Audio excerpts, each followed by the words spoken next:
कि मुख्यमंत्री नायब सिंह सैनी से मिलने पहुंचे नवीन जिंदल। साथ ही पूर्व मुख्यमंत्री मनोहर लाल से भी नवीन जिंदल की मुलाकात हुई। मुलाकात के दौरान कई विषयों पर चर्चा हुई। लोकसभा से बीजेपी के प्रत्याशी हैं नवीन जिंदल। कुरुक्षेत्र लोकसभा सीट से बीजेपी ने उन्हें अपना उम्मीदवार बनाया है। आपको बता दें कि अभी कांग्रेस छोड़कर बीजेपी में शामिल हुए नवीन जिंदल और बीजेपी ने उन्हें कुरुक्षेत्र लोकसभा सीट से अपना उम्मीदवार बनाया। मैंने ये एक बहुत ही अपने जीवन का मेरा एक बहुत ही महत्वपूर्ण दिन है, एक बहुत ही महत्वपूर्ण कदम उठाया है, जैसे कि एक सेकेंड इनिंग्स कहते हैं। तो मैंने जो है भारतीय जनता पार्टी को ज्वाइन करके और भारतीय जनता पार्टी ने मुझ पे विश्वास जताते हुए मुझे कुरुक्षेत्र संसदीय क्षेत्र से मुझे मैदान में मुझे उतारा है, जिसके लिए मैं माननीय प्रधानमंत्री श्री नरेंद्र मोदी जी का मैं बहुत उनका आभारी हूँ, जो उन्होंने मुझे इस लायक समझा। कुरुक्षेत्र संसदीय क्षेत्र की जनता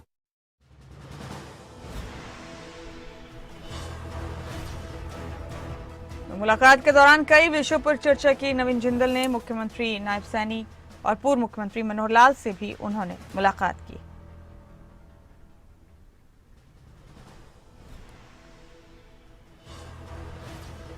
तो आज चंडीगढ़ पहुंचे थे नवीन जिंदल और हमारे साथ हमारे पॉलिटिकल एडिटर अनिल मोर जुड़ चुके हैं। उन्हीं का रुख करेंगे यहाँ पर तमाम जानकारियों के लिए। अनिल, सबसे पहले होली की बहुत शुभकामनाएं आपको पेश करती हूं मैं। बहुत बहुत शुभकामनाएं इस खूबसूरत त्योहार पर। आज नवीन जिंदल पहुंचे मुख्यमंत्री नायब सैनी से मुलाकात के लिए चंडीगढ़। कांग्रेस छोड़ बीजेपी में आए नवीन जिंदल को बीजेपी ने कुरुक्षेत्र से अपना उम्मीदवार भी बनाया। कैसी रही है मुलाकात? धन्यवाद मुमताज, आपको हमारे सभी दर्शकों को भी होली की शुभकामनाएं। आज सुबह सुबह जो बीजेपी के उम्मीदवार है नवीन जिंदल, जिनको बीजेपी ने कुरुक्षेत्र से टिकट दिया, उन्होंने मुख्यमंत्री नायब सैनी और पूर्व मुख्यमंत्री मनोहर लाल से मुलाकात की है।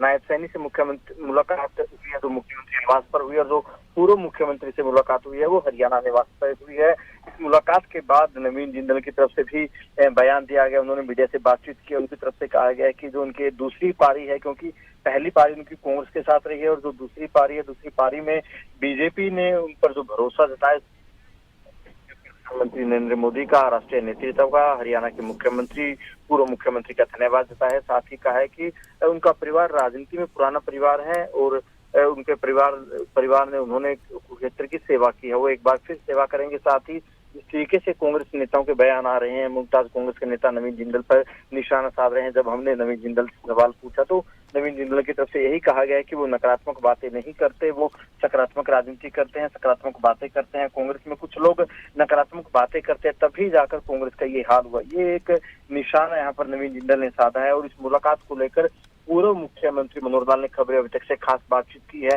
एक्सक्लूसिव बातचीत की है। मनोहर लाल ने भी कहा है कि नवीन जिंदल के आने से, रणजीत चौटाला के आने से बीजेपी को काफी फायदा होगा। जी अनिल, जब नवीन जिंदल ने कांग्रेस छोड़ी उस वक्त भी आप लोगों की चर्चा उनसे रही होगी। उन्हें सबसे ज्यादा शिकायत पार्टी में किस बात को लेकर रही कि उन्होंने इतना बड़ा फैसला ले लिया? देखिए, नवीन जिंदल ने इतना खुलकर तो बातें नहीं की, लेकिन उनकी तरफ से यही कहा गया है कि वो एक सकारात्मक राजनीति करते हैं, पॉजिटिव राजनीति करते हैं। जो कांग्रेस के कुछ लोग हैं जो नकारात्मक बातें करते हैं, और उन नकारात्मक बातों की वजह से ही कांग्रेस का ये हाल हुआ है। क्योंकि देखिए, जो जयराम रमेश की तरफ से भी ट्वीट किया गया था, उन्होंने भी कहीं ना कहीं नवीन जिंदल के बीजेपी में जाने पर सवाल खड़े किए थे। उनकी तरफ से जयराम रमेश ने तो कहा था कि नवीन जिंदल पिछले 10 सालों से एक्टिव ही नहीं है कांग्रेस में। तो ऐसे में नवीन जिंदल ने अपने योगदान को यहाँ पर गिना है। नवीन जिंदल ने कहा कि वो 30 सालों से कुरुक्षेत्र की सेवा कर रहे हैं। जब यूपीए सरकार होती थी, कांग्रेस सरकार होती थी, खाद बिल बनाया गया था, उस दौरान उनका बड़ा अहम रोल रहा था। तो कहीं ना कहीं नवीन जिंदल ने कुरुक्षेत्र को लेकर जो विकास काम किए वो बात यहाँ पर गिनाई है। साथ ही ये बड़ी बात यही कही है कि कांग्रेस में कुछ लोग नेगेटिव बातें करते हैं, वहीं नवीन जिंदल ने कहा है कि वो खुद पॉजिटिव राजनीति करते हैं, पॉजिटिव बातें करते हैं। बहुत शुक्रिया अनिल आपका इस जानकारी के लिए। और आगे बढ़ते तो आपको बता दें कि कुरुक्षेत्र लोकसभा से बीजेपी के प्रत्याशी नवीन जिंदल ने एक अहम बयान भी दिया। उन्होंने कहा, मैंने अपनी जिंदगी में बहुत महत्वपूर्ण कार्य किए हैं।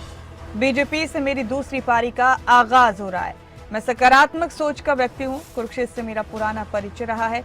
मेरी 30 साल की राजनीति में कुरुक्षेत्र से मेरा परिवार जुड़ा रहा है। टिकट मिलने पर प्रधानमंत्री नरेंद्र मोदी का उन्होंने आभार भी जताया।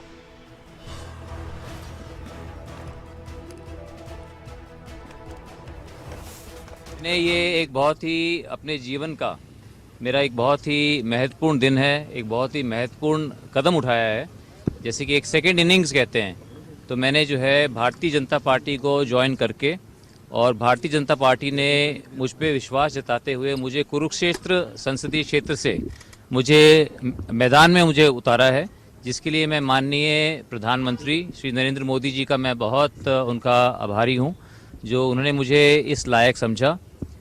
कुरुक्षेत्र संसदीय क्षेत्र की जनता मेरी परिवार है, उनसे हमारा एक 30 वर्ष का एक पारिवारिक रिश्ता है और हमेशा वहाँ से लोगों से मुझे प्यार मिला, उनका बहुत आशीर्वाद मिला। और आज जब मुझे एक बार दोबारा से मुझे मैदान में उतारा गया है और माननीय खट्टर साहब का मुझे आशीर्वाद मिला, आज जो है माननीय मुख्यमंत्री नायब सैनी साहब का मुझे जो है शुभकामनाएं मिली, तो सब हम मिल करके जो हम विकसित भारत का जो सपना है माननीय मोदी जी का, उसके ऊपर हम काम करेंगे और मिलजुल कर अपने सपनों के हरियाणा और अपने सपनों के हिंदुस्तान का निर्माण करेंगे।